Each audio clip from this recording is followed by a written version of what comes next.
Wow, so the Eagles just did the unthinkable as Howie Roseman pulled the trigger on a blockbuster trade to send a defensive starter and a fan favorite out of Philly, and everyone's freaking out. However, as much as it really sucks, it seems that this trade was part of the Birds' plans all along, and there is reason to be optimistic. So in this video, I'm going to give my initial reaction, break down why this trade could actually make sense in the long run, as well as what it means for next season. Plus, why is the Kenny Pickett trade an absolute steal, and what's going on at the linebacker position? Well, I'm going to talk about that and all the other latest news from Eagles free agency starting right now.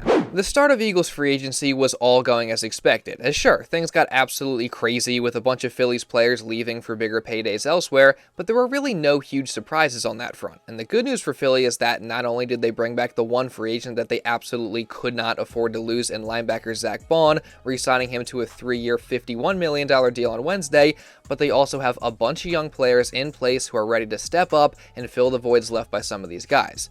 I mean, for Josh Sweat, you got Jalen Carter. For Milton Williams, you got Mora Jomo. And for Darius Slay and Isaiah Rodgers, you got Keely Ringo. Plus, the Eagles are also set to get 2 compensatory third-round picks in 2026 for the losses of Milt and Sweat. So again, all was pretty much going to plan for Eagles fans to start off free agency. That is, until Howie Roseman decided to make the most surprising move of the offseason. And I'm not going to lie, this one really hurts. As early on Tuesday morning, the Eagles made a shocking trade with the Houston Texans, sending safety CJ Gardner-Johnson. Yes, CJ Gardner-Johnson, the heart and soul of the Eagles defense, as Philly fans like to say, to Houston, along with a 2026 6th-round pick in exchange for guard Kenyon Green and a 2026 5th-rounder.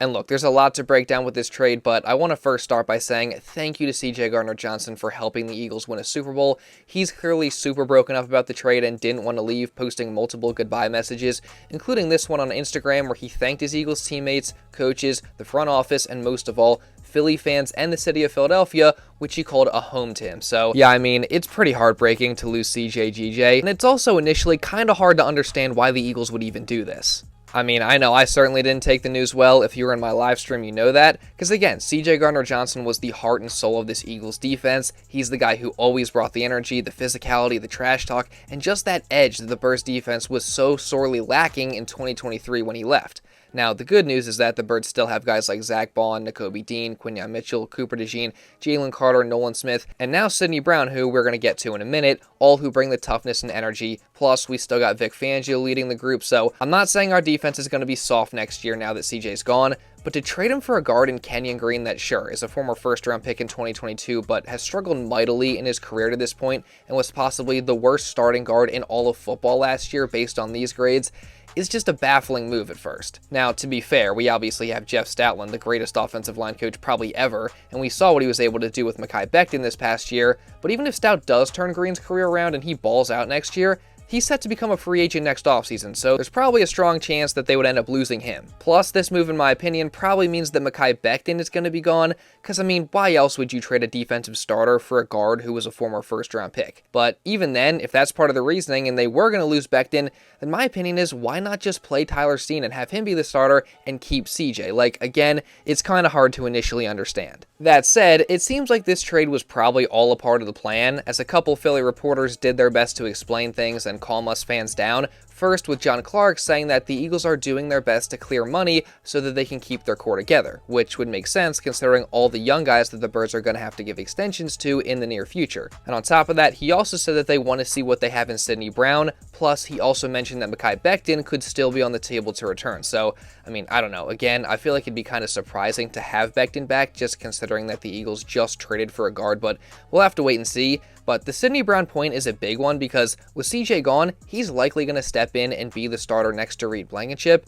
And I've said before, I really like Sid and think he can be a good player, as he's another guy who, very similarly to CJ, plays with a lot of energy, a lot of physicality, a lot of toughness, and is just an absolute dog. Now, sure, is he a little reckless at times? 100% he is, but he's still very young, and I think given more playing time and a chance to get comfortable in Vic Fangio's scheme, and he can wind up being a really, really good player. And I guess that's what the Eagles are banking on too, now that they've traded CJ away. Plus, there's probably a solid chance that they draft somebody, but even then, I feel like Sid would still be the favorite to start. So, while I am definitely heartbroken over CJ leaving, I am at least getting pretty excited to see Sid play. Plus, in addition to John Clark, Jeff McLane also offered a great explanation as to why the Eagles would make this move, as he broke down how trading CJ actually clears up a lot of money off the books moving forward in the next couple seasons, which falls in line with what Clark said about the Eagles clearing money to keep their core together. Plus, McLane also mentioned how this possibly could be clearing space for the Birds to extend Reed Blankenship, who of course is a very good safety in this league as well, as after being undrafted in 2022, Reed has started the past 2 years and has put up almost 200 tackles in that span, including over 100 in 2023, and his tackle totals in his 2 years starting are actually both more than what CJ has put up in each of his 2 years here. Plus, like CJ, Reed is an absolute ball hawk who has 7 picks and 17 passes defense the past 2 seasons, and many of those interceptions came in very big moments. And overall, he's just a really underrated player, both in coverage and against the run. Plus, Reed also is apparently developing into a leader for this team, as he's on the Birds Leadership Council, which consists of about 12 or so players. And on top of that, he's younger than CJ is, and he has 1 year remaining on his deal and could be extended this offseason. So I'm assuming that's a move that's probably coming soon, which I'd definitely be a fan of. That said, despite the fact that this trade now makes a lot more sense after looking into it, I'm still heartbroken about the fact that the Birds just traded CJ Gardner-Johnson. I mean, again, don't get it twisted. We're going to be fine on defense because we still got a ton of talent along with Vic Fangio. Again, I'm super excited about Sid, and I'll be happy with the Reed extension. And it seems that trading CJ is all a part of the plan, and at the end of the day, it's just about being able to pay all the young guys who have extensions coming up, and CJ himself seems to understand that and has no bad blood towards the Eagles. I ain't lying. I saw 3-1, I'm like, man, April Fool, they damn sure got me. They playing crazy with me right now. But nah, it wasn't no love lost, it wasn't no bad blood. It was a great phone call. Great phone call. It was an amazing phone call, to be all the way thorough. Great phone call. Situation is, them young guys got to get paid in Philly.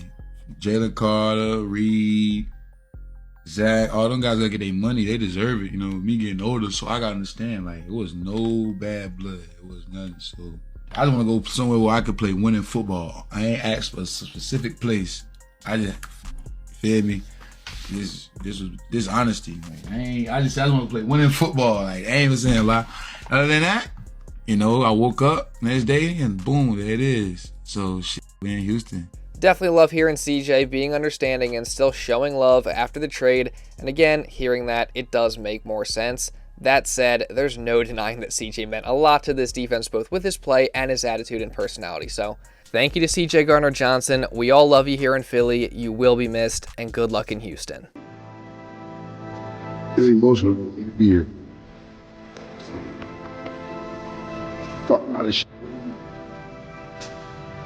You don't win.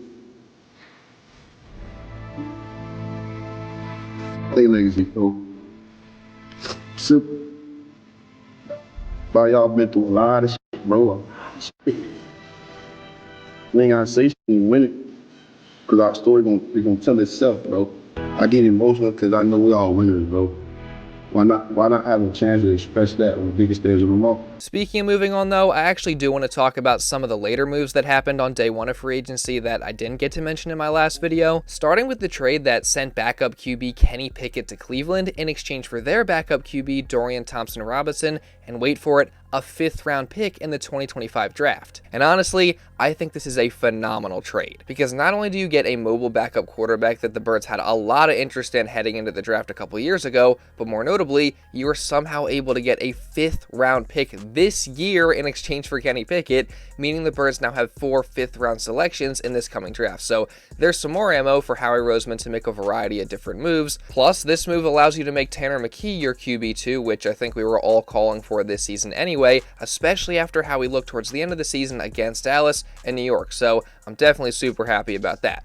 Now, I do want to say good luck to the childhood Eagles fan Kenny Pickett. Thanks for helping us beat Dallas and clinch a playoff berth in Week 17 on the way to a Super Bowl. That said, again, it's just crazy that they were able to get another backup and a 5th-round pick for him. However, the next move that happened on day 1 of free agency, I wasn't as big a fan of, as linebacker Oren Burks left Philadelphia as he signed a 2-year, $5 million deal with the Cincinnati Bengals. Now, the reason I don't love this move is because, on top of being a very good special teamer, I thought Burks played extremely well filling in for Nakobe Dean during the Birds' playoff run in the Super Bowl, and with Dean likely sidelined for a significant amount of time next season while he recovers from this injury, I thought it'd be beneficial to bring Burks back, especially on that cheap of a deal, and have him continue to be the starter until Nakobe eventually returns. Now that said, there is a high chance that Burks saw going to Cincinnati as the better move just due to the fact that he's likely going to be a full-time starter for them, so if that's why he left, then I can't really blame him, or who knows, maybe the Eagles just feel really, really good about what they have in Jeremiah Trotter Jr. and feel comfortable with him filling in for Dean to begin next year, barring any other moves at linebacker, which, to be fair, I think there's a possibility that they add someone here soon. But now, one other note from day one of Eagles free agency that I've been thinking about is what this means for Jalen Carter and his pending extension, as obviously he's already one of the top defensive players in the league after just 2 seasons, and I think we can all agree that he is significantly better than Milton Williams, as good as he is, yet we just saw Milt get paid a massive 4-year, $104 million deal with an average annual value of $26 million, so just imagine what Jalen Carter is going to get when it's his time to be paid. So I say when he becomes eligible for an extension next offseason, the Eagles need to do everything in their power to get that thing done as soon as possible so it doesn't get any more expensive than it's already going to be. And again, when you think about this and all the other guys that the Birds are going to have to pay as well as Carter in the near future, trading CJ does make more sense. I mean, sure, it still really, really sucks, there's no denying that, but the Eagles want to keep together their core of homegrown players, and to do that, they gotta make some difficult decisions. So, at this point, I wouldn't even be surprised if this wasn't the Birds' last shocking move of the offseason, but we'll have to wait and see. We're still obviously waiting on them to sign some guys in free agency, so we'll see what happens there as well. But whatever it is that the Eagles do next, you guys already know that I'm going to be covering that as well as all the other news that comes out throughout this entire offseason. So again, if you guys don't want to miss any of that, then make sure you subscribe and hit the notification bell so you are notified instantly when I upload a video or go live, which I actually went live immediately after CJ was traded. So again, you're not going to want to miss any of that, and make sure you got notifications turned on. And also drop a like as well to show some support, because it really does help me out a ton. See if we can get to at least 600 likes on today's video. And also leave a comment down below. What are all your thoughts on the CJ trade after hearing the breakdown that I just gave? Do you think it makes more sense? Just again, give me all your thoughts in the comment section. And also, if you want to watch a video going over day 1 of Eagles free agency, you can check this out right here. And now with all that being said, that's pretty much all I got for this one, guys. So thank you all so much for watching, and I'll see you in the next video.